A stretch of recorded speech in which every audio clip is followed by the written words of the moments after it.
사랑해 주님 감사합니다. 이 시간 주님 앞에 나 예배드립니다. 우리 예배를 받아주시옵소서.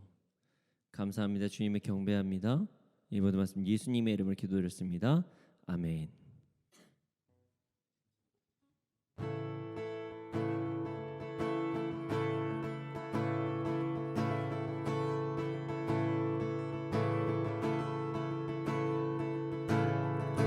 하늘 위에 주님 밖에 내가 사모할 자 이 세상에 없네.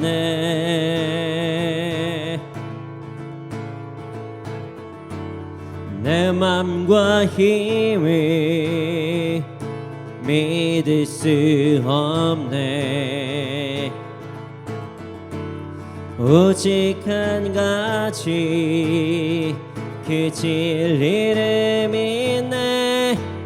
주는 나의 힘이요, 주는 나의 힘이요, 주는 나의 힘이요. 영원히 주를 의지하리, 영원히. 아멘. 하늘 위에 주님밖에, 하늘 위에 주님 밖에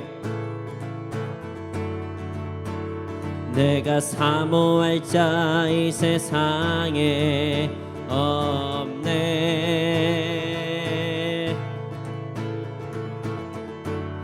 내 맘과 힘이 믿을 수 없네. 오직 한 가지 그 진리를 믿네. 주는 나의 힘이요, 주는 나의 힘이요, 주는 나의 힘이요. 영원히 주를 의지하리. 주는 나의 힘이요, 주는 나의 힘이요, 주는 나의 힘이요. 영원히 주를 의지하리, 영원히. 다시 한번 고백하겠습니다. 하늘 위에, 하늘 위에 주님 밖에 내가 사모할 자 이 세상에 없네.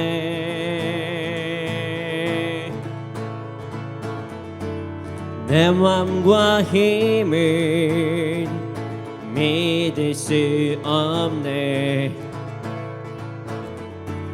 오직 한 가지 그 진리를 믿네. 주는 나의 힘이요, 주는 나의 힘이요, 주는 나의 힘이요. 영원히 주를 의지하리. 주는 나의 힘이요, 주는 나의 힘이요, 주는 나의 힘이요. 영원히 주를 의지하리, 영원히. 주 하나님 독생자 예수 날 위하여 오시었네. 내 모든 죄 다 사하시고 죽음에서 부활하신 나의 구세주, 살아계신 주, 나의 참된 참된 소망 걱정 근심 전혀 없네. 사랑의 주네 갈 길 인도하니 내 모든 삶의 기쁨 늘 충만하네. 주 안에서 거듭난 생명 도우시니 주의 사랑 참 기쁨과 확신 가지고 예수님의 도우심을 믿으며 살리. 살아계신 주 나의 참된 소망 걱정 근심 전혀 없네. 사랑의 주네 갈 길 인도하니 내 모든 삶의 기쁨 늘 충만하네. 그 언젠가 주일 때까지 주를 위해 싸우리라. 승리의 길 멀고 엄매도 주님께서 나의 앞길 지켜주시리. 살아계신 주 아멘 나의 참된 소망 걱정 근심 전혀 없네. 사랑의 주네 갈 길 인도하니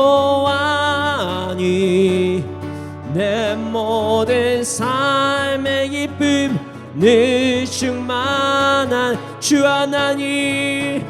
주 하나님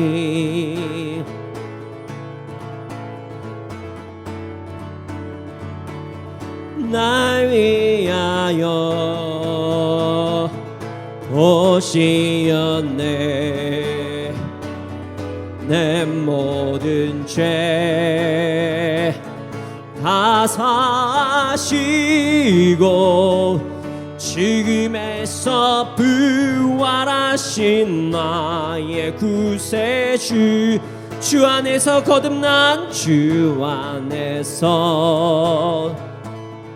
거듭난 생명 도우시니 주의 사랑 참 기쁨과 확신 가지고 예수님의 도우심을 믿으며 살리. 살아계신 주 나의 참된 소망 걱정 근심 전혀 없네. 사랑의 주네 갈 길 인도하니 내 모든 삶의 기쁨 늘 충만하네. 그 언젠가 주 뵐 때까지 주를 위해 아멘 싸우리라. 아멘.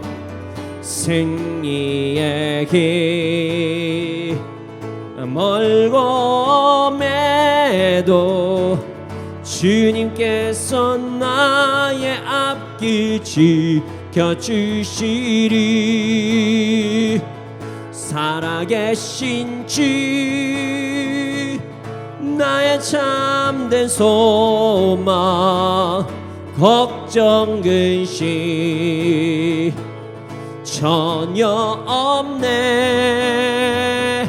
사랑의 주 내 갈 길 인도하니 내 모든 삶의 기쁨 늘 충만하네. 살아계신 주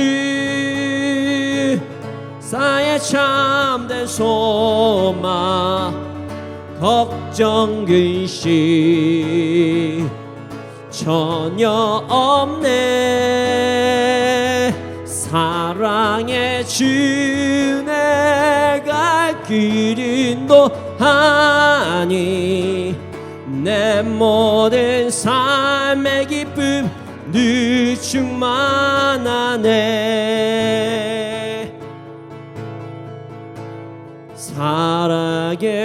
살아계신 주 나의 참된 소망, 걱정 근심 전혀 없네.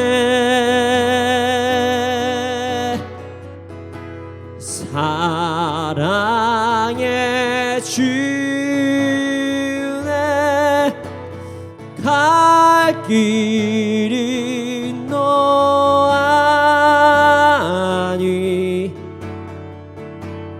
내 모든 삶의 기쁨 늘 충만하네.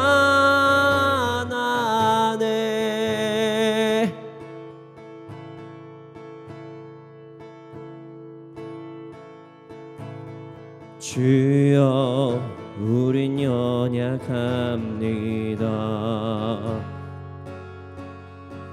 우린 오늘을 힘겨워합니다. 주 뜻 이루며 살기에 부족합니다.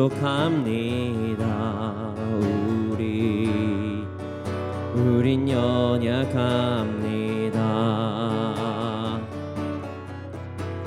주여 우린 넘어집니다. 오늘 하루 또 실수합니다. 주의 긍휼을 구하는 죄인입니다. 우리 주만 바라봅니다. 주여 우리 연약합니다. 주여 우린 연약합니다. 우린 오늘을 힘겨워합니다. 주 뜻 이루며 살기에 부족합니다. 우린 연약합니다. 주여 우린 넘어집니다. 오늘 하루 또 실수합니다. 주의 긍휼을 구하는 죄인입니다. 우리 주만 바라봅니다.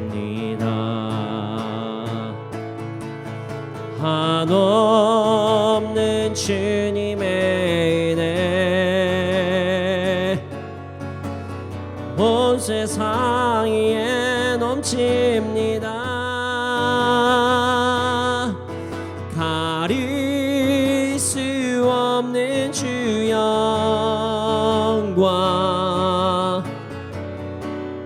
온 땅에 충만합니다.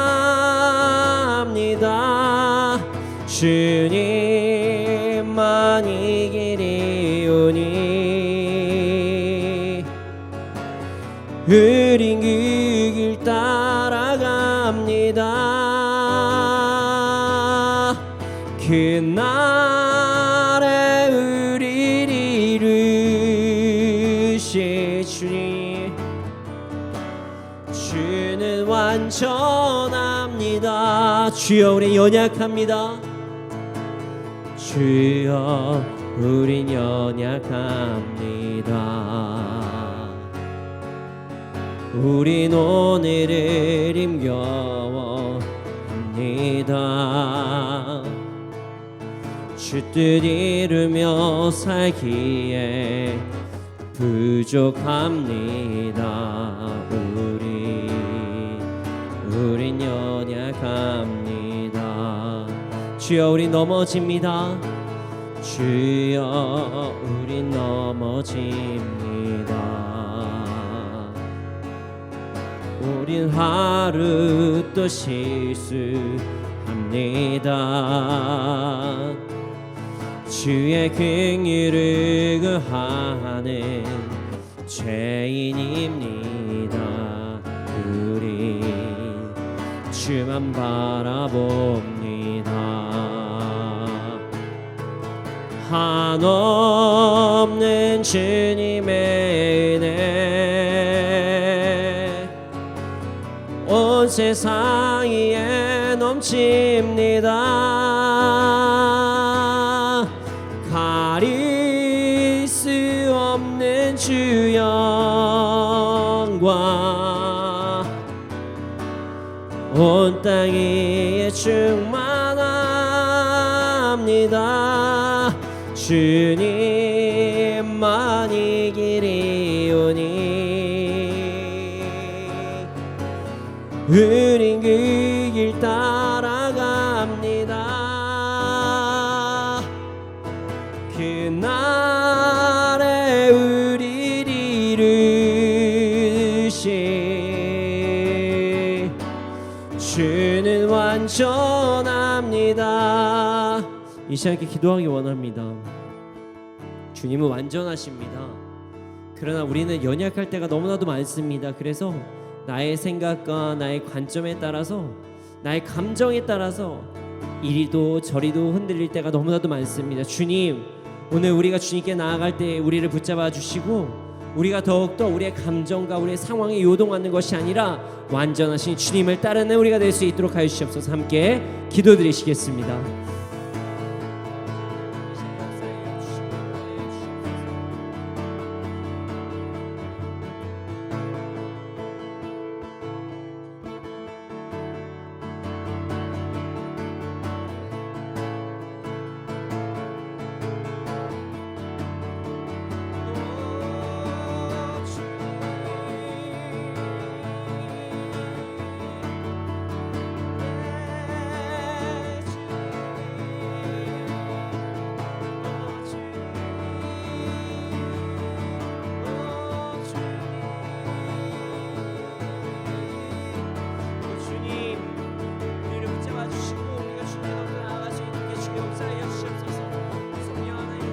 주시옵소서. 우리가 더욱더 완전하게 주님 나아갈 수 있도록 아버지 하나님 우리의 믿음을 붙잡아 주시고 우리가 더욱더 주님 안에서 아버지 하나님 정복을 누릴 수 있도록 믿음을 더하여 주시옵소서.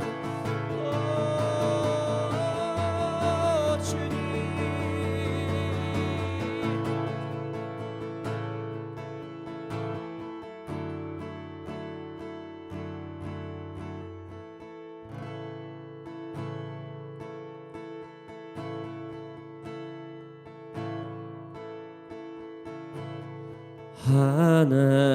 하나님의 그늘 아래 내 모든 것 다 내려놓고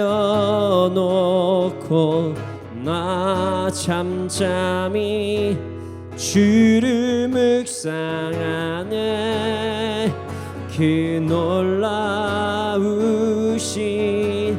은혜를 끝이 없네. 주의 사랑 강물 되어 흘러 흘러 내 영혼에 자유함 주시네. 날 새롭게 하시네.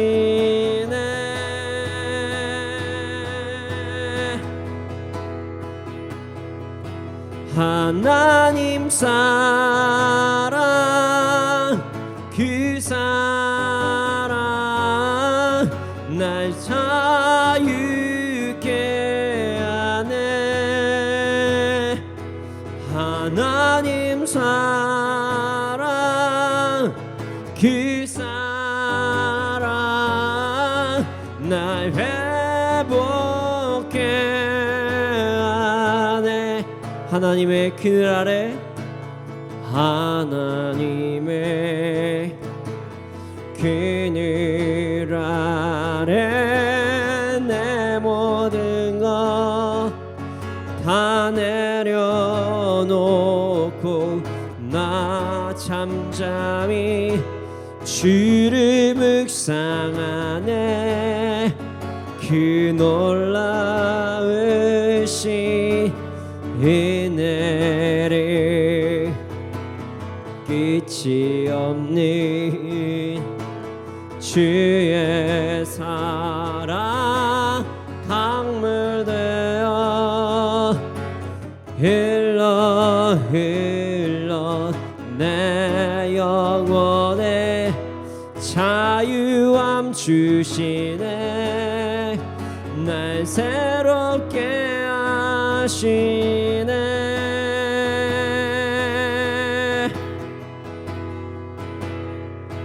하나님 사랑 그 사랑 날 자유케 하네. 하나님 사랑 그 사랑 날 회복케 하네. 하나님 사랑 하나님 사랑 그 사랑 날 자유케 하네. 하나님 사랑 그 사랑 날 회복케 하네. 우리 보좌 앞에 모였네. 함께 주를 찬양하며 하나님의 사랑 그 아들 주셨네. 그의 피로 우리 구원받았네. 십자가에서 쏟으신 그 사랑 강같이 온 땅에 일러 각 나라와 족속 백성 방언에서 구원받고 주 경배드리네.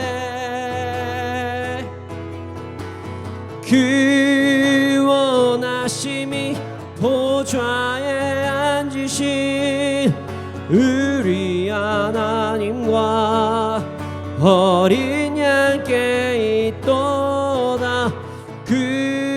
구원하심이 보좌에 앉으신 우리 하나님과 어린 양께 있도다. 우리 보좌 앞에 모였네. 함께 주를 찬양하며 하나님의 사랑 그 아들 주셨네. 그의 피로 우리 구원받았네. 십자가에서 쏟으신 그 사랑 강같이 온 땅에 흘러 각 나라와 족속 백성 방언에서 구원받고 주 경배드리네.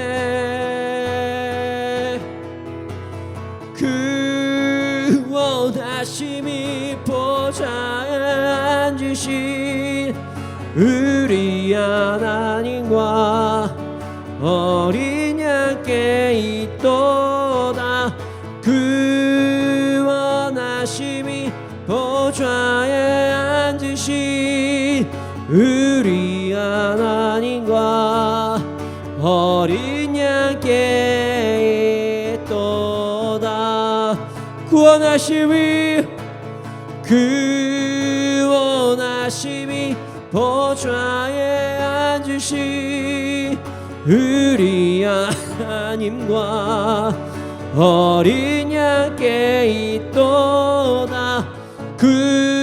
구원하심이 보좌에 앉으신 우리 하나님과 어린 양께 있도다.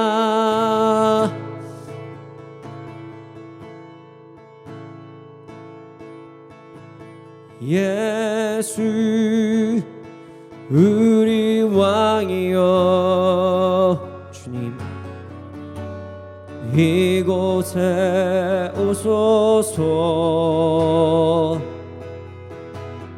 보좌로 주여 임하사 찬양을 받아 주소서. 주님을 찬양하오니 주님을 경배하오니 왕이신 예수 오셔서 좌정하사 다스리소서. 예수 우리 왕이여 예수 우리 왕이여 이곳에 오소서. 보좌로 주여 임하사 찬양을 받아 주소서. 주님을 찬양하오니 주님을 경배하오니 왕이신 예수 오셔서 좌정하사 다스리소. 간절한 마음으로 다시 찬양하겠습니다. 예수 우리 왕이요 예수 우리 왕이여 이곳에 오소서. 보좌로 주여 임하사 찬양을 받아 주소서. 주님을 찬양하오니 주님을 경배하오니 왕이신 예수 오셔서 좌정하사 다스리소서. 주님이 찬양하오니 주님의 찬양하오니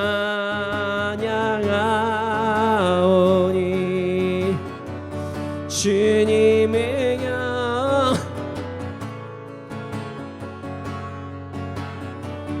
왕이신 예수여 오셔서 좌정하사 다스리소서.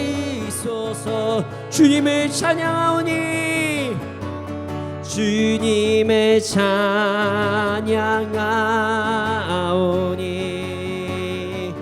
주님의 경배하오니 왕이신 예수여 오셔서 좌정하사 다스리소서. 이 시간에 기도드리시겠습니다. 성령의 이 시간 우리 가운데 임재해 주시고 우리 함께해 주시옵소서. 이 시간 주님께 예배드립니다. 우리가 주님께 찬양합니다. 우리의 찬양을 받아주시옵소서. 함께 기도드리시겠습니다.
사랑의 주님, 주님을 찬양합니다. 주님을 경배합니다. 우리가 주님께 나아갑니다. 이 시간 우리를 붙잡아 주시고 우리와 함께해 주심에 감사합니다. 아버지 하나님, 이 시간 말씀 시간입니다. 말씀을 통해서 우리의 삶을 변화되게 해주시고 우리를 인도하여 주시옵소서. 감사합니다. 이 모든 말씀 예수님의 이름으로 기도드렸습니다. 아멘.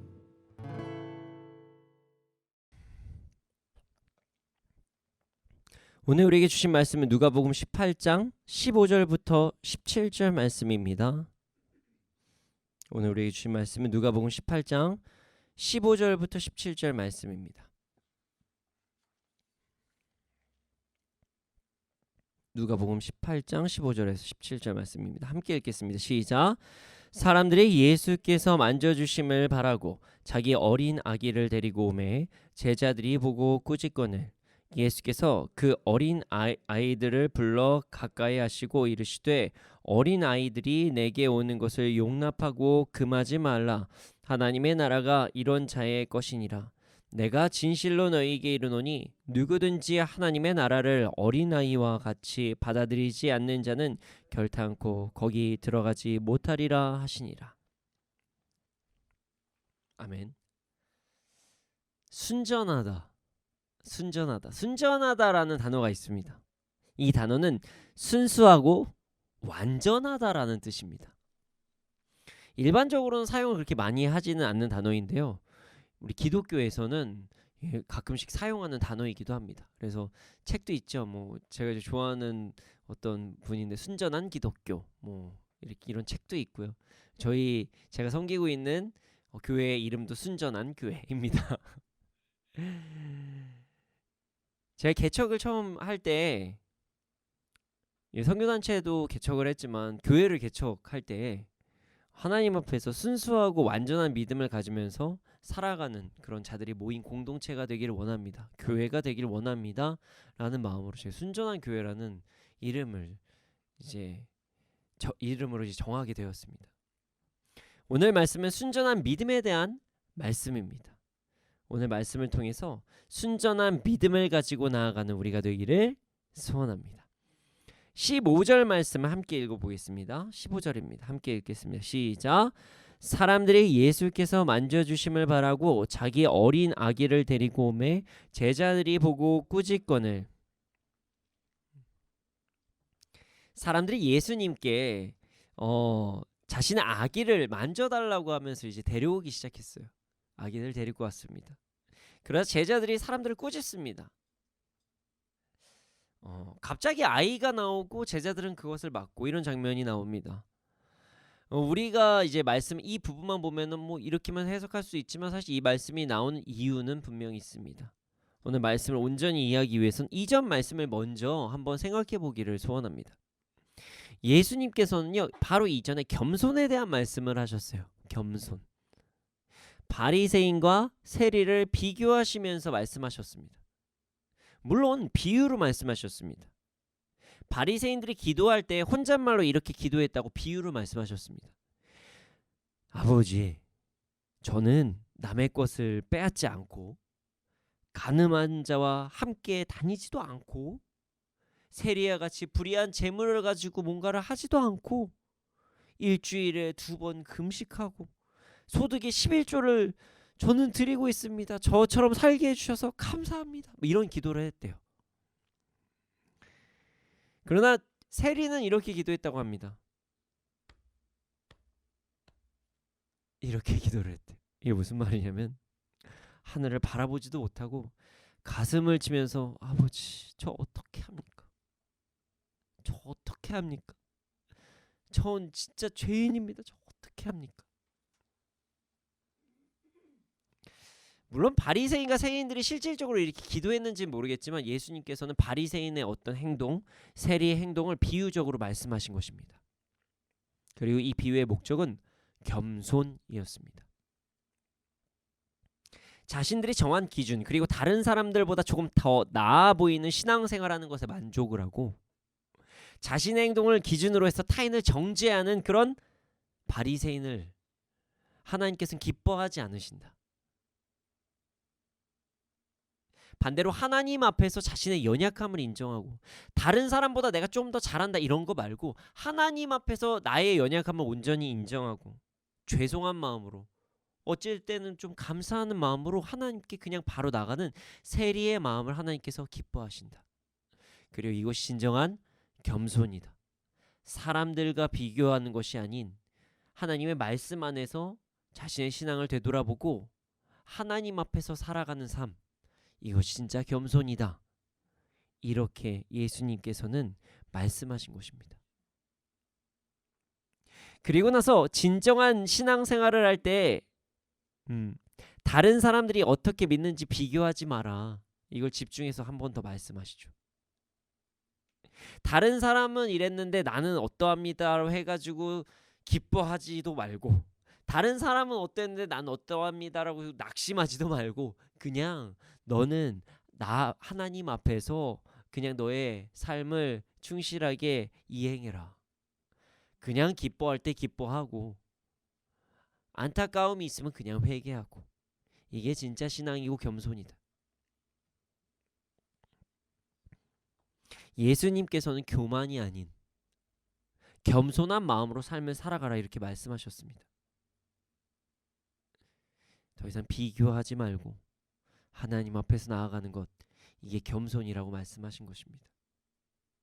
그리고 나서 오늘 본문의 상황이 벌어집니다. 어린아이들이 예수님께 나아가려고 할 때 예수님의 제자들이 아이들을 막는 상황입니다. 사람들이 예수님께 자신의 아이를 만져달라고 한 이유와 제자들이 아이를 막은 이유는 명확하게 사실 있어요. 당시의 장로나 어떤 율법사, 그러니까 율법학자들에게 어린아이를 데려가면 그 어린아이들을 장로들이나 율법학자가 이렇게 만져주면서 복받을지어다. 너는 축복받을 존재다. 이렇게 기도를 해주는 것이 당시의 사회의 전통 문화였습니다. 아이들이 잘 자랄 수 있도록 복을 빌어주는 것. 네가 하나님의 자녀로 잘 되어가길 원한다. 그러면서 몸을 만져주는 것이에요. 머리부터 발끝까지 육체와 정신 모든 부분이 하나님 앞에서 잘 자라기를 원한다. 그래서 너의 영혼육이 잘된것 같이 이런 얘기들도 성경에 기록이 되어 있는 거예요. 그래서 어린아이들을 부모님들이 예수님께 막 데려오기 시작합니다. 예수님, 쟤도요. 쟤 좀 해주세요. 쟤 한 번만 만져주세요. 저 다른 장로 말고 전 예수님한테 복 받고 싶어요. 당시에 그 부모들은 예수님이 어떤 율법학자나 장로들보다도 훨씬 대단한 능력이 있으신 분이라고 생각했던 것이에요. 그러나 제자들은 이러한 행동을, 부모들의 이러한 행동들을 거부합니다. 제자들의 이런 행동은요, 예수님을 위한 행동이기도 하고 아이들의 인격을 무시하기도 한 두 가지의 뜻을 담은 행동입니다. 자, 제자들은요, 예수님 매우 피곤하시다는 것을 알았어요. 예수님은 매우 많은 사람들을 만났습니다. 그리고 이동하시면서 다니셨어요. 거처가 정확히 있지 않으셨어요. 지금도 예루살렘으로 지금 옮기시고 거처를 옮기시고 있는 과정이셨죠. 예수님께서 평상시에 어느 정도 사람을 많이 만났는지를 보면 성경에서 명확하게 알 수가 있습니다. 성경을 보면 얼마나 많이 만났는지를 알 수 있어요. 자, 예수님은 말씀하신다. 그럼 모이면요 최소 10,000명입니다. 10,000명. 그 당시에 지금도 10,000명 하면 완전 초대형 교회거든요. 한 번 설교할 때, 그러니까 1부, 2부, 3부, 4부 뭐 이런 것도 아니고요. 한 모일 때마다 10,000명이에요. 10,000명이 들어차는 건 웬만한 무슨 운동장, 체육관 뭐 이렇게 들어가야 되겠죠. 자, 어디서 10,000명이 있어요? 라고 말씀하신다면 저는 오병이어의 기적을 말씀드릴 수 있습니다. 자, 물고기 2마리야. 떡 5개. 오병이어의 기적입니다. 여기서 5,000명이라고 이야기를 하죠. 5,000명이 예수님께서 축사하시고 나갈 때 그 물고기 2마리에 떡 5개를 먹었다. 근데 당시에는 어른 남자 인원만 5,000명이었어요. 자, 그러면 여자들과 아이들까지 합하면요 대략 10,000명이 훨씬 넘을 것이다, 이렇게 이야기를 합니다. 자, 그리고 예수님께서 강의하실 때뿐만이 아니라 이동하실 때도 얼마나 인파가 많았냐면 혈루병에 걸린 여인이 옷을 만졌을 때 예수님이 누군가 내 옷을 만졌다 이렇게 말씀하시자 뒤에 제자가 이렇게, 예수님 지금 상황에서 옷 만지는 게 됐습니까? 지금 앞으로 가지도 못하시는데 누가 어떻게 만졌는지 어떻게 압니까? 이렇게까지 이야기를 해요. 사람들이 너무 많아져서 도저히 말씀을 전하실 수가 없어서 강가에서는요 배를 띄워서 말씀을 전하셨어요. 사람들이 해변에 쫙 모여 있고요. 잠시 이렇게 자꾸 밀리시니까 아예 배를 띄워서. 그래서 예수님은 평소에 피곤하신 상황이 많이 있으셨습니다. 얼마나 피곤하셨는지를 우리가 말씀을 통해서도 볼 수가 있는데요. 폭풍 속에서의 그 배에서도 잠을 주무신 예수님. 물론 얼마나 평안하시면 잠을 주무셨을까 할 수도 있지만 웬만해서 그렇게까지 흔들리는데 잠을 잘 수가 사람이 없잖아요. 근데 그 상황에서도 잠을 주무신 거예요. 그러니까 제자들 입장에서 생각한 거죠. 야, 예수님이 아이들까지 지금 한번 만져주시기 시작하면 이건 답이 안 나온다. 진짜 답이 안 나온다. 너무 힘드실 것 같다. 한 명 한 명 기도했을 때 이제 아이들까지 들어오면은 막 한 명 기도해 주잖아요. 그럼 어떤 일이 발생되면 저도 이제 기도 사역할 때마다 이제 쫙 올려오십니다. 지금은 저희가 이제 인원이 많이 줄어드셔서 그랬지만 저희 그 예전에 뭐 기도 사역 같은 거를 하게 되면 한 번 이렇게 줄 오세요. 그러면은 저 은혜죠. 전 얼마 안 됩니다. 예수님만 10,000명 아니 절대 아니니까요. 은혜입니다. 그러나 예수님 입장에 생각하시면 거기에서 무리에서 애들만 거의 5,000명이 될 텐데 얼마나 많겠습니까? 그러니까 예수님이 너무 힘드실 것이다 이렇게 생각을 한 거죠. 지금 어른들도 지금 기도를 못 받아서 저기서 예수님 구원하소서, 구원 다윗의 자 이렇게 있는데 애들까지 하면 어떻게 될까, 이렇게 된 거예요. 그래서 아이들이 예수님께 오는 것을 제자들은 거부합니다. 그리고 두 번째 이유는 아이들이 예수님께 오는 것을 거부한다는 것이 차별이라고 생각할 수도 있어요. 자, 어른들까지는 어떻게 막을 순 없지만 아이들이 만지는 것은 거절한다. 이것 자체가 어떻게 보면은 아이들은 좀 무시하는 행동이거든요. 동일하게 생각은 안 했던 것이에요. 자, 이런 상황은 사회적인 분위기에서도 알 수가 있습니다. 당시 어린 아이의 그 인권은요, 여자들보다 더 낮았습니다. 당시에 여성 인권이 매우 낮았다는 것은 제가 말씀을 통해서도 많은 부분에 이제 말씀을 드렸죠. 뭐 예를 들어서 여성분들은 인원수에 세지 않았습니다. 그런데 여성의 인권보다도 더 낮은 인권을 가진 존재들이 어린아이였어요. 오늘 본문에서 나오는 어린 아기의 그 헬라어 단어는요, 파이디아라는 단어입니다. 이 청소년 이전의 아이들을 말하는 단어입니다. 그들의 인권은 아주 바닥이었고요. 그래서 제자들은 이제 어른은 못 먹지만 너희들이라도 이제 막아야 되겠다고 해서 아이들이 예수님께 나오는 것을 막아선 것입니다. 제자들의 이런 모습을 예수님께서는 보셨습니다. 그리고 말씀을 하십니다. 16절과 17절을 함께 읽어보겠습니다. 함께 읽겠습니다. 시작. 예수께서 그 어린 아이들을 불러 가까이 하시고 이르시되 어린 아이들이 내게 오는 것을 용납하고 금하지 말라. 하나님의 나라가 이런 자의 것이니라. 내가 진실로 너희에게 이르노니 누구든지 하나님의 나라를 어린아이와 같이 받아들이지 않는 자는 결단코 거기 들어가지 못하리라 하시니라. 예수님께서는 어린아이들을 부르셨어요. 그리고 제자들에게 말씀하십니다. 어린아이들을 내게 오는 것을 용납하고 금하지 말라. 하나님의 나라가 이런 자의 것이니라. 제자들 입장에서는 매우 당황스러운 상황이었어요. 당시 어린아이들은 사회적으로도 매우 낮은 존재인데, 그리고 예수님이 피곤하실 것 같아서 막아드린 것인데 아주 민망한 상황이 지금 벌어진 거죠. 어린아이를 막았더니 이런 아이들이 하나님의 나라를 취할 것이다, 이렇게까지 말씀하시니까 아주 민망한 거죠.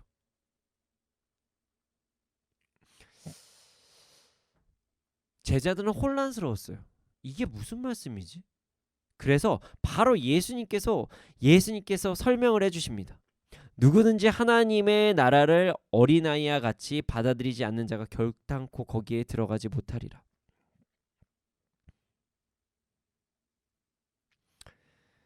천국은 아이와 같은 믿음을 가진 자들의 것이라고 말씀하셨어요. 어린아이라고 무조건적으로 천국을 취하는 것은 아닙니다. 어린아이와 같은 믿음을 가진 자들이 천국을 취한다는 것이에요. 어린아이와 같은 믿음을 가진 자들이요. 그럼 여기서 궁금한 점이 생길 수 있습니다. 도대체 그럼 어린아이와 같은 믿음은 어떤 믿음일까요? 바로 이 믿음이 순전한 믿음입니다. 어린아이들, 아주 어린아이들, 어떤 사회에 때가 묻지 않은 어린아이들은요, 정말 순전하게 믿습니다. 순수하고 완전하게 믿어요. 어린아이들에게 절대로 해서는 안 되는 행동이 있는데요. 바로 뭐냐면요, 횡단보도를 건너편에 있는 아이들과 횡단보도를 사이에 이제 어른이 건너편에 있잖아요. 그때 아이를 절대로 불러서는 안 돼요. 이 행동은 정말로 위험한 행동입니다.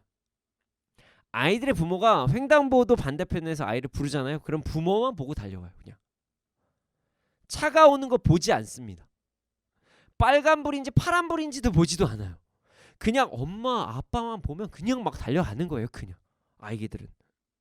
물론 인지 능력이 생기고 자신의 경험이 쌓이면 그때는 다르지만, 아기들, 부모를 철저하게 믿는 아이들은 그런 거 중요하지 않고요. 저쪽에서 엄마가 있다 그냥 뛰어요. 차도 안 봐요. 그래서 이런 이야기를 합니다. 아이가 횡단보도 반대편에 있을 때 부모가 모습을 비추는 것조차도 위험하다. 아주 조심해야 된다. 이런 이야기를 합니다. 아이들은 순전하게 부모를 믿습니다. 순수하고 완전하게 부모를 믿는 것입니다. 자신에게 어려움이 생길지도 모른다는 생각을 거부하고 아무것도 보지 않고 자신의 부모만 봅니다. 예수님께서는 이런 순수하고 완전한 믿음을 말씀하신 거예요.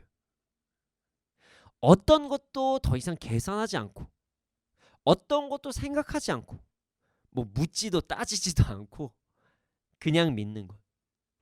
그냥 예수님을 믿고 말씀을 믿고 가는 믿음을 말씀하시는 것입니다. 예수님께서는 순전한 믿음을 원하셨습니다. 어떠한 상황이 찾아와도 예수님을 순수하고 온전히 따라가라는 그런 말씀을 하신 것이에요.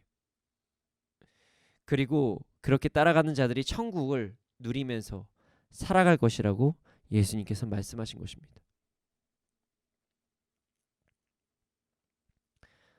예수님께서는 순전한 믿음을 원하셨습니다.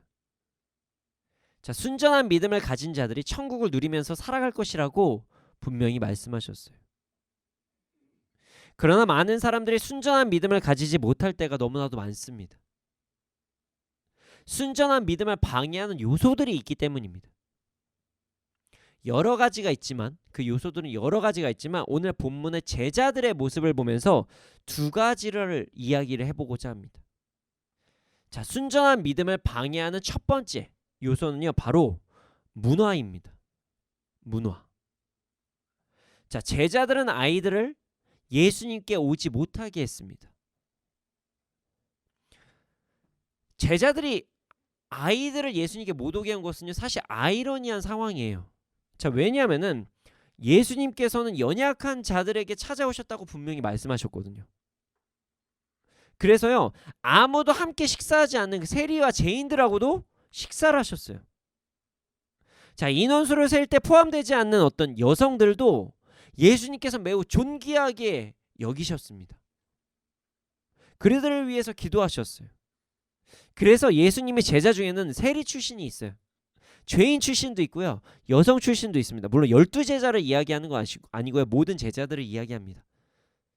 70명에서 500명까지 제자들이라고 이야기를 하니까요. 자, 예수님이 12제자 중에서 마태, 사실 세리 출신입니다. 그렇게 우리가 키 작은 삭개오 얘기하는 삭개오, 세리 출신이에요. 자, 예수님께서 마지막에 천국에 초청한 자가 누구죠? 십자가에 매달려서 계셨을 때 죄를 지은 죄인이었어요. 네, 맞아요. 자, 예수님을 따르고 예수님의 발을 눈물로 적신 자들은 여성이었습니다. 예수님께서는 이렇게 사회적으로 연약한 자들을 부르셨어요. 그들과 함께 하셨습니다. 그런데 지금 제자들은요, 어린아이를 부르지 않았어요. 아이러니한 상황이죠. 사회적으로 천하면 더욱더 천한 존재들을 더 불러야 되는데 연약한 존재에게 예수님께 나아가는 것을 금한 것입니다. 물론 피곤해서라고 하지만 그렇게까지만 얘기하기는 좀 아이러니해요. 왜냐하면 다른 사람들은 다 왔거든요. 연약한 자들을 부르신 예수님을 알면서도 어린아이까지는 생각하지 못한 거예요. 이것이 바로 문화입니다. 당시의 어린이는 여자들보다도 낮게 평가했어요. 아예 존재 자체를 생각하지 않았어요. 그래서 너무나도 당연하게 예수님께도 그냥 데려가지 않은 거예요. 너무 피곤하실 테니 쟤네들은 그냥 빼라. 지금 어른들도 나아갈 시간이 없는데, 어른들도 기도를 받기 어려운데 무슨 어린이냐, 이렇게 생각을 한 거예요. 이게 바로 문화의 위험성입니다. 문화가 너무나도 위험한 것이에요. 자, 사회적으로 다 그렇게 생각을 하고 있고 그렇게 동의하고 있으니 너무나도 자연스럽게 나도 그렇게 해도 될 것이라는 것, 이게 문화입니다. 다들 그러니까 나도 그래도 괜찮겠지, 이렇게 생각하는 것이 문화의 범주거든요. 제자들은 문화까지도 예수님의 말씀에서 분별을 해야 했어요. 남들이 다 그런다고 하더라도 그들은 말씀 안에서 분별을 했어야 됐어요. 그러나 그렇게 행하지 않았기 때문에 자연스럽게 아이들을 거부한 것입니다. 이 문화라는 것이 그래서 이렇게 되게 무서운 것이에요. 순전한 믿음을 자연스럽게 거부하는 것, 그것이 그 첫 번째 요인이 문화라는 사실을 여러분들은 꼭 기억하시기를 바랍니다. 자, 두 번째, 중요합니다. 중요해요. 두 번째는요, 순전한 믿음을 방해한 두 번째 요소, 경험입니다. 경험이에요. 제자들은 예수님과 밀접한 상황에 있었습니다. 예수님이 얼마나 많은 사람들과 함께 하셨는지를 분명히 아셨어요. 알았어요. 그래서 예수님을 잘 챙겨드려야 된다는 어떤 생각을 가지고 있었습니다. 예수님 피곤하시면 안 되니까. 예수님 말씀 전하시는데 불편함이 있으면 안 되니까. 자, 제자들은요, 스승을 보호하는 역할을 해야 됩니다. 스승이 바른 가르침을 온전히 행할 수 있도록 돕는 역할이 제자의 역할이에요. 이게 온전한 제자의 역할이죠. 이 역할을 제대로 하지 않는다면 그 사람은 제자로 하기가 어렵습니다. 그래서 예전에는 스승의 가르침을 받잖아요. 그렇다면 학교나 배우는 터에 청소부터 열심히 하는 문화가 있었어요. 지금은 워낙 어떤 스승에 대한 존중하는 마음도 떨어졌고, 뭐 그냥 내가 돈 줄 테니까 가르쳐봐, 뭐 이런 문화가 돼버려서 그렇지만, 당시의 스승과 제자의 문화는 정말 스승님을 존중이 여기는 그런 문화였습니다. 나의 스승이 다른 것에 집중하는 것이 아니라 온전히 자신을 잘 가르쳐 주시는데 집중할 수 있도록 하는 게 하나의 문화였었어요. 아직도 그런 문화가 있긴 하죠. 뭐 막내 문화. 예, 마지막에 들어온 문학생들이 열심히 청소하고 이런 것들. 근데 이게 지금 변질이 돼가 처음엔 좋은 문화였는데 이상한 뭐 이런 얘기가 좀 방송용으로 그럴 수 있지. 뭐 갑질이라고 하는 이상한 문화로 당연시 어린애가 해야 되는 거야. 당연시 이런 건 아니거든요. 원래는 다른 사람들이 더욱더 그러니까 아예 스승님이 나를 잘 가르쳐 주시기 위해서, 아니면 다른 문학생들이 그동안 섬겨준 것들이 있기 때문에 내가 지금은 이제 섬기겠습니다, 이런 마음이었거든요. 그런 마음으로 시작된 건데 이상하게 지금 변질돼서 좀 안 좋게 행동하시는 분들도 많이 있죠. 제자들의 섬김을 너무나 당연하게 받아들여서 문제가 되는 선생님들도 사실 계시기도 하고요. 그러나 사실 섬김과 보호의 문화, 스승을 존대하는 문화는요, 아주 좋은 문화입니다. 그래서 예수님은 제자들의 보호를 많이 받으시기도 했어요. 자신의 스승이 피곤하실 테니까 조금이나마 그 피곤을 덜어드리기 위해서 제자들은 생각한 거예요. 지금 어린애들 예수님한테 데려가기 시작하면 이게 수도 없는 애들이 지금 나올 거고, 심지어 그냥 말씀으로만 하는 것도 아니고 계속 만져주시면서 해야 되는데 이거 진짜 예수님 피곤하실 것 같다. 그러니까 애초에 그냥 싹을 자르자. 예수님을 위한 거다. 이건 진짜 예수님을 위한 거니까 제자로서 스승을 보호하기 위한 방법이다. 이거 우리가 안 막아드리면 예수님이 힘드신다. 그러니까 우리가 막아주자. 예수님을 사랑하는 마음에서 제자들은 그 아이들을 받아주지 않았던 것이에요. 제자들은요, 자신의 경험을 믿었어요. 사람이 사람을 너무 많이 만나면 너무 피곤하다는 경험, 예수님 지금도 피곤하실 텐데라는 경험, 아이들을 돌보는 것이 얼마나 힘든데라는 자신의 경험. 그래서 예수님이 아이들과 만나지 못하게 그냥 애초에 차단을 해버린 것이에요. 제자들이 예수님을 배려하고자 한 그 자신의 경험으로 예수님을 배려하고자 한 그 행동이 오히려 예수님의 생각을 방해하신 거고요. 예수님의 말씀을 거부하게 되는 그런 안 좋은 행동을 하게 된 것입니다. 이렇게 여러분, 문화와 경험이 순전한 믿음을 가지게 하는 것, 그 순전한 따름을 방해할 때가 있다는 사실을 절대로 잊으면 안 됩니다. 자, 이제 집중하기를 원합니다. 우리의 상황을 되돌아보려고 합니다. 우리 또한 그 문화와 경험이 너무나도 많아요. 그래서 우리의 순전한 믿음 생활을 방해할 때가 있습니다. 세상에서 너무나도 당연한 문화가 믿음 생활에 방해를 할 때가 있어요. 자, 예를 들어서 하나 이야기를 해보죠. 사람들에게 피해를 주면 안 된다는 문화예요. 네. 말 자체는 아주 좋은 이야기입니다.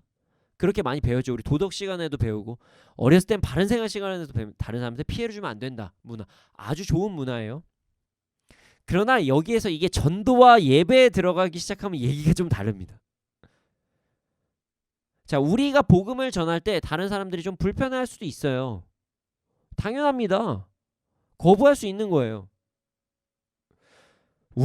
저도 오방전도를 정말 지금 코로나 때문에 지금은 좀 자제를 하고 있지만 지금은 어쩔 수가 없는 상황이니까요. 사람들에게 복음을 전할 때 제가 복음 전하는 거 거부할 때가 훨씬 더 많습니다. 그래서 사람들이 복음을 거부하면 그 다음부터 관계가 불편할 테니 저 사람한테 지금 내가 아니지 얘기했다가 관계만 좀 불편해지면 어차피 계속 직장생활 계속해야 되는데 좀 불편하지 않을까? 학교 계속 다녀야 되는데 친구들이 날 불편해하지 않을까? 이런 마음 때문에 복음 전하는 걸 꺼려하기 시작합니다. 사람들에게 피해를 끼치기 싫다는 생각에서 발생된 문화예요.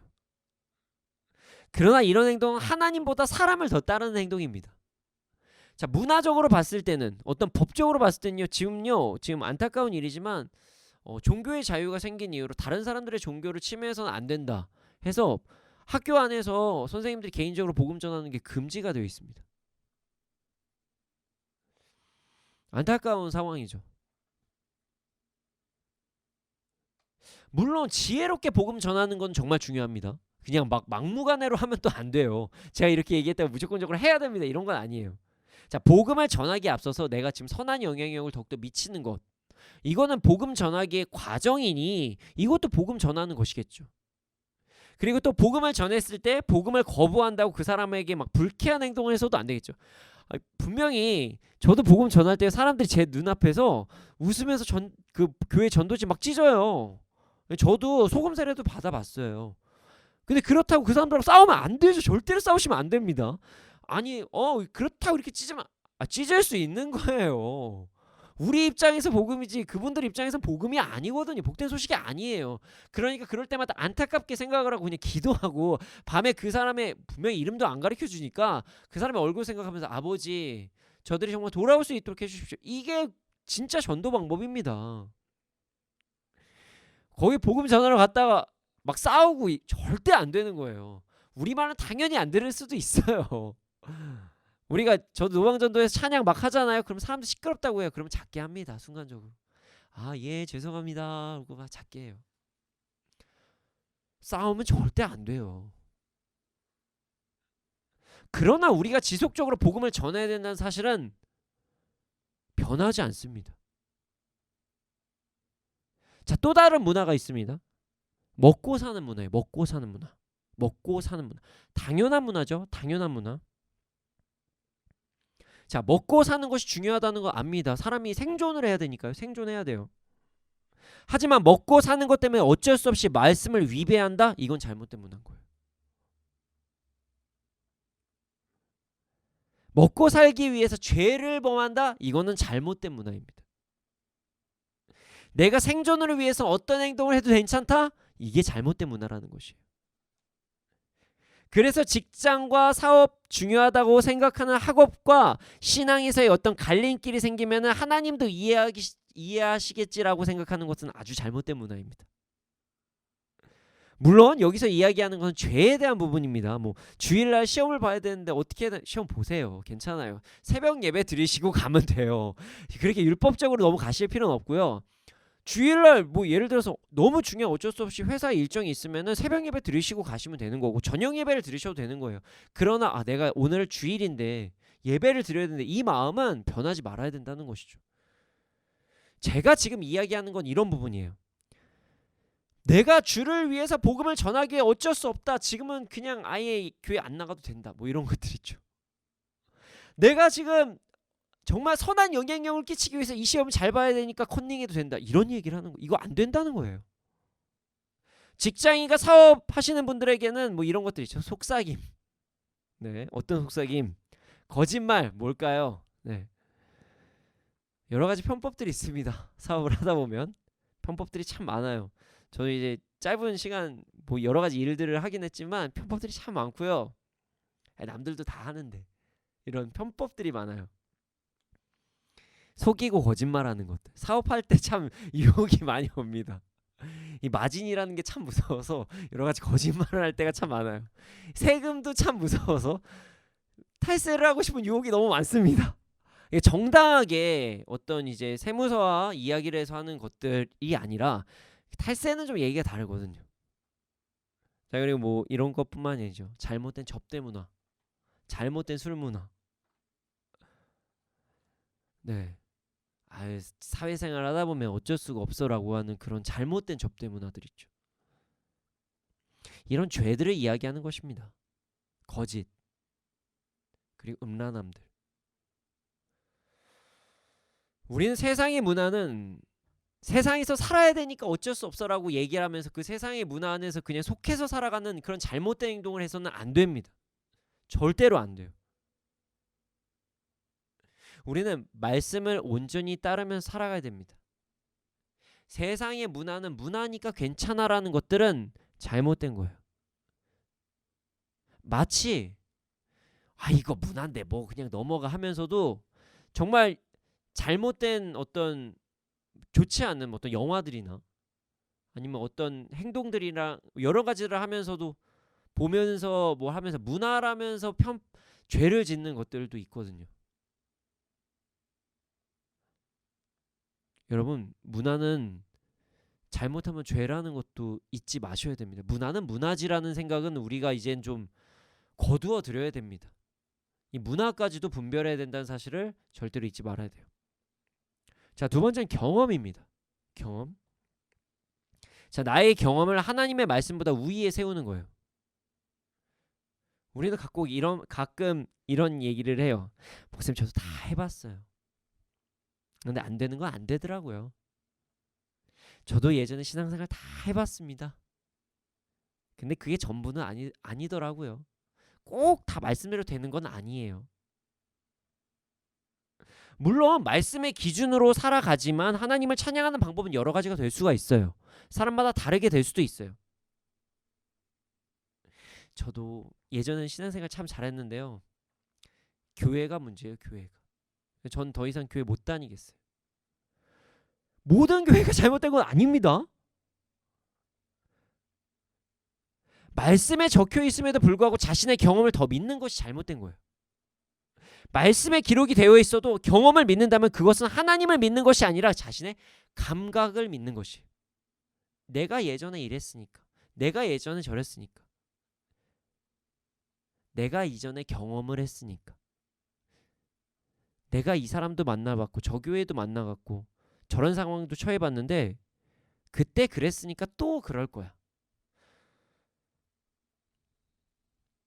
말씀에 기록이 되어 있어도 그렇게 경험을 믿는다면 우리는 말씀 믿는 게 아니라 경험을 믿는 것입니다.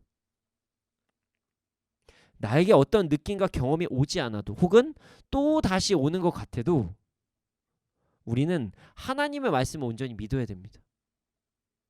그것이 순전한 믿음입니다. 한번 생각해 보십시오. 예전에 해봤다고, 예전에 다 해봤는데 안 됐다고 지금도 안 되라는 법이 있습니까? 자, 베드로는 밤새 그물을 던졌어요. 밤새 그물을 던졌습니다. 고기도 잡지 못했어요. 자, 베드로는 프로페셔널입니다. 어부예요. 근데 갑자기 어떤 사람이 오더니 나무 깎는 목수라는데 좀 유명한 것 같아요. 말씀도 잘 전한대요. 근데 뭐 그 사람이 오더니 갑자기 저쪽에서 그물을 던져보시오 이렇게 얘기를 하는 거예요. 내가 지금 어부인데 내가 어부인데 근데 만약에 그때 베드로가 예수님의 말씀을 듣지 않고 그물을 던지지 않았다면 어떻게 되었을까요? 수많은 물고기를 낚는 그런 기적을 경험하지 못했을 것입니다. 자신의 경험을 믿다가 은혜를 누리지 못할 수도 있다는 사실을 절대로 잊지 말아야 돼요. 경험은 믿는 게 아닙니다. 경험은 그냥 통계입니다. 통계적으로 그럴 수도 있다고 그냥 예측하는 것이에요. 우리는 말씀을 믿어야 됩니다. 나의 경험이 아닌. 물론 뭐 이게 다 말씀드릴 수는 없지만 연약한 사람들도 많아요. 신앙인들 중에서 연약한 사람들도 많고 교회들도 연약한 교회들도 많이 있었고 있기도 합니다. 그렇다고 우리가 하나님의 말씀까지 거부하는 것은 잘못된 것입니다. 내가 옛날에 그랬는데 내가 옛날에 저랬는데 앞으로도 그럴 것이야. 나도 이렇게 생활해봤는데 앞으로도 저럴 것이라고 하는 것은 너무나도 안타까운 믿음입니다. 우리는 순전한 믿음을 위해서 문화와 경험이 아닌 말씀을 믿는 그런 삶을 살아야 된다는 사실을 절대로 잊지 말아야 됩니다. 근데 오해를 하시면 안 됩니다. 모든 문화와 경험이 잘못됐다고 얘기하는 건 아니에요. 이 문화와 경험이 말씀에 대조했을 때 잘못되면 그때 분별하고 말씀을 따라야 된다는 것을 지금 이야기하는 것입니다. 아무리 많은 사람들이 이야기하고 아무리 내 경험이 그렇다고 하더라도 우리는 말씀을 따라야 된다는 것.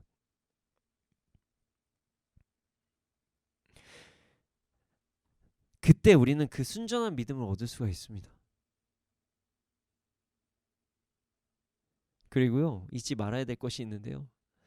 그래서 만약에 내가 정말 순전하게 믿었는데 불편한 일이 생겼다. 하나님께서 다 보상하십니다. 뭐 그 믿음 따라 살다가 순교하신 선교사님들 얼마나 많으십니까? 우리나라에 정말 한번 땅 한 번도 밟지 못하시고 하나님이 조선을 이처럼 사랑하사 그 마음 하나 가지고 오셨는데 성경책 한 권만 두고 돌아가신 분들도 얼마나 많습니까? 여러분, 더 이상 문화와 경험에 따라 살아가는 것이 아니라 말씀으로 분별하면서 말씀을 믿고 나아가는 우리가 되기를 소원합니다. 순전한 믿음, 순수하고 완전하게 믿는 믿음을 가지고 나갈 때 우리는 이 땅에서도 천국을 누리며 살아갈 수가 있습니다. 그 어디나 하늘나라라는 찬양을 잊지 마십시오. 우리 모두 문화와 경험을 넘어선 순전한 믿음을 가지고 이 땅에서 천국을 누리며 살아가기를 소원합니다. 이 시간 함께 찬양하기를 원합니다.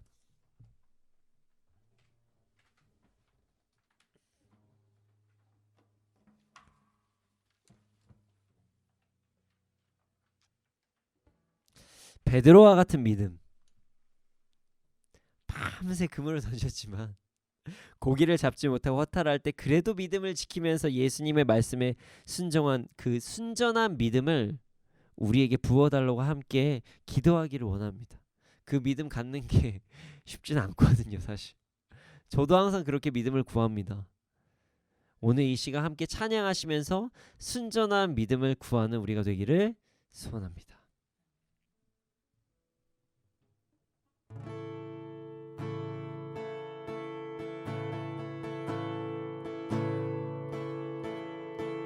전능하신 나의 주 하나님이 능치 못하실 일 전혀 없네. 우리의 모든 간구도 우리의 모든 생각도 우리의 모든 꿈과 모든 소망도 신실하신 나의 주 하나님이 우리의 모든 괴로움 바꿀 수 있네. 불가능한 일 행하시고 죽은 자를 일으키시니 그를 이길 자 아무도 없네. 전능하신 나의 주 하나님은 전능하신 나의 주 하나님은 능치 못하실 일 전혀 없네.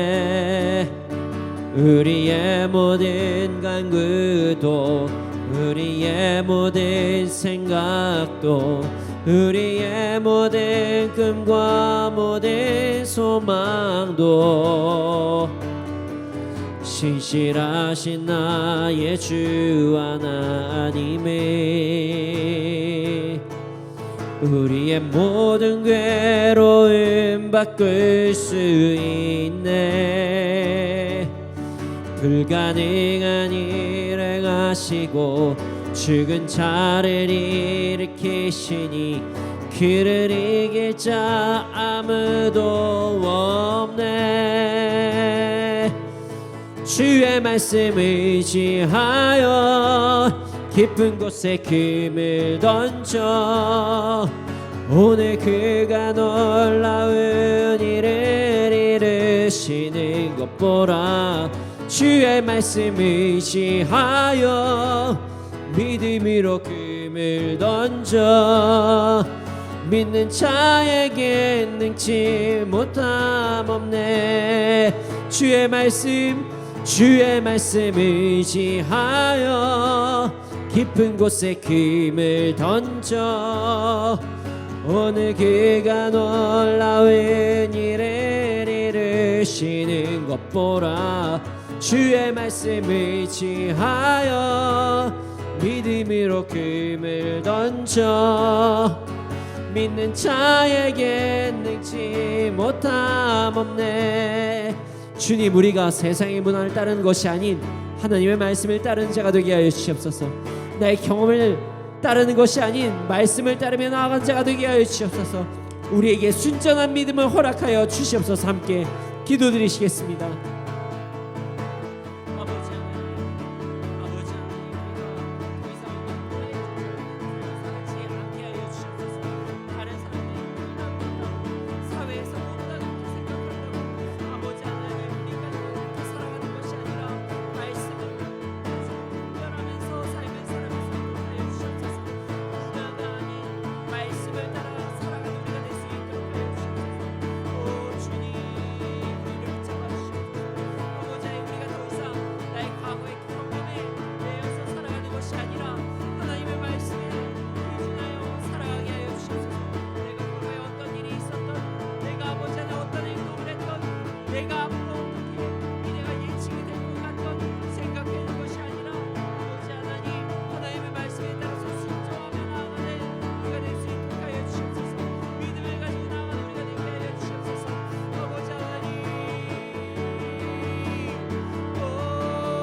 아버지, 우리가 주님을 온전히 따라갈 수 있도록 하여 주시옵소서. 순전한 믿음을 가지고 주님을 쫓아 나아갈 수 있도록 하여 주시옵소서. 더 이상 우리가 어떤 세상의 문화와 어떤 나의 어떤 경험에 따라서 살아가는 것이 아니라 하나님의 말씀을 온전히 믿고 나아가는 우리가 될 수 있도록 하여 주시옵소서. 그래서 나의 삶의 모든 부분이 하나님의 말씀에 속하여서 살아갈 수 있는 우리가 될 수 있도록 하여 주시옵소서. 그러나 주님, 너무나도 어려우니 우리에게 믿음을 더하여 주시옵소서. 우리에게 믿음을 부어주시고 믿음이 더욱더 정말 성장할 수 있도록 하여 주시옵소서. 그렇게 될 줄로 믿습니다. 감사합니다. 이 모든 말씀 예수님의 이름으로 기도드렸습니다. 아멘. 지금 드려진 예물이 있습니다. 이 예물이 쓰여진 곳곳마다 30배, 60배, 100배 열매가 일어날 수 있도록 하여 주시옵소서. 지금은 우리 구주 예수 그리스도의 은혜와 하나님의 크신 사랑과 성령님의 감화 감동하신 그 역사하심이 언제나 어느 때나 문화 경험이 아닌 말씀을 따라 삶을 살아가는 순전한 믿음을 가지고 나간 자들의 머리 위에, 그리고 이 나라 이 민족 가운데 지금으로부터 영원토록 함께 있을지어다. 아멘.